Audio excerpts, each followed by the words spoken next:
बेलापुर कोई बड़ा गांव नहीं था, पर वह छोटा भी नहीं लगता था, क्योंकि वहां की गलियां बहुत कुछ जानती थी।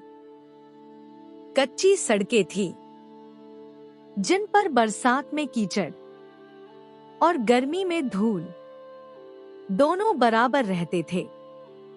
पीपल का एक पुराना पेड़ था, जिसकी छाया में गांव के बुजुर्ग हर शाम बैठते और दूसरों की जिंदगी पर फैसले सुनाते।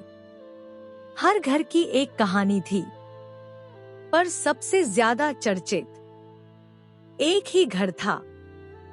गांव के बीचों बीच खड़ा एक पुराना मजबूत घर, ऊंची दीवारें, भारी लकड़ी का दरवाजा और अंदर कठोर नियम।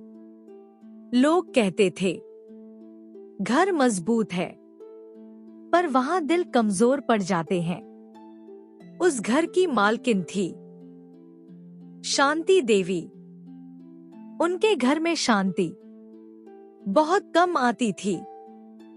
जब अनीता उस घर में आई, तो उसके हाथों में नई मेहंदी की खुशबू थी और आंखों में एक नई दुनिया के सपने।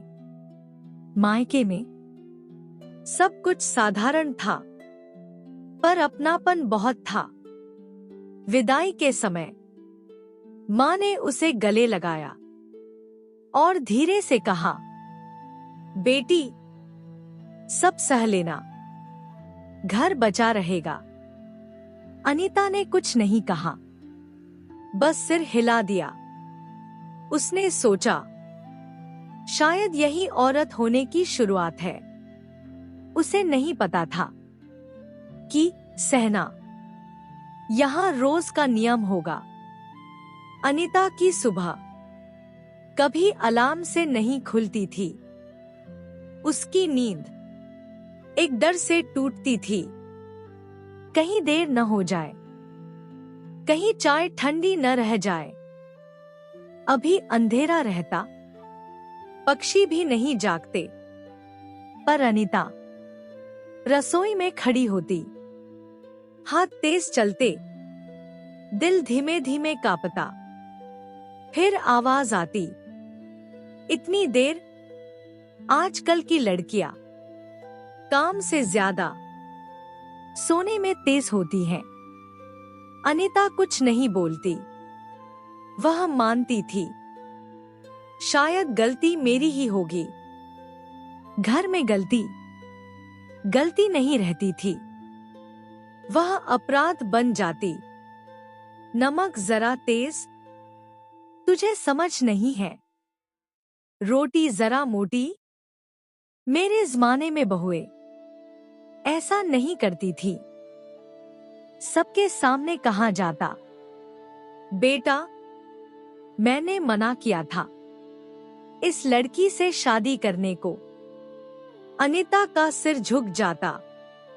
उसकी चुप्पी घर की आदत बन चुकी थी। कोई पूछता नहीं, वह क्या महसूस करती है। दिन भर की थकान के बाद अनीता को नींद नहीं आती। वह चुपचाप छत पर चली जाती, आसमान को देखती, तारों से बातें करती। क्या मेरी कोई आवाज नहीं? क्या मैं सिर्फ काम करने के लिए हूं?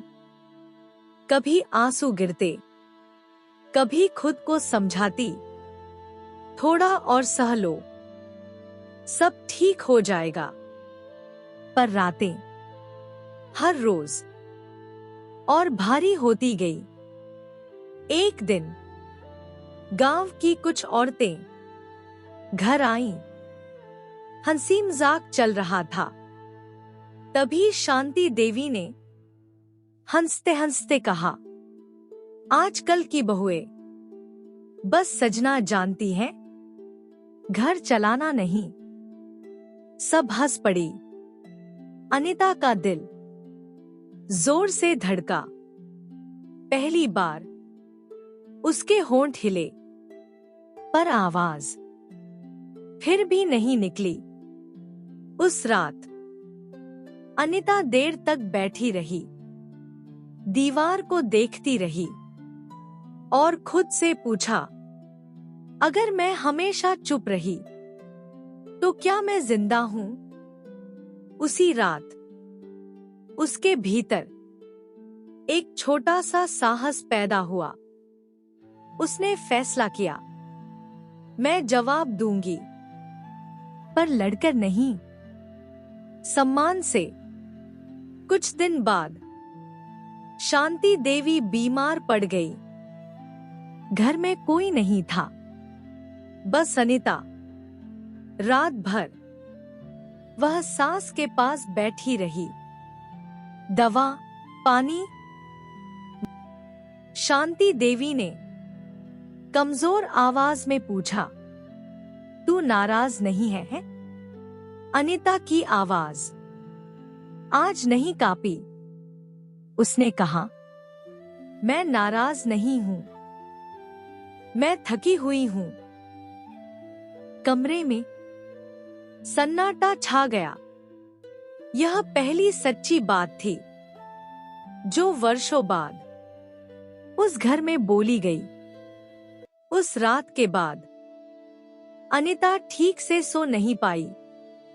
न डर था, न राहत, बस एक अजीब सी बेचैनी।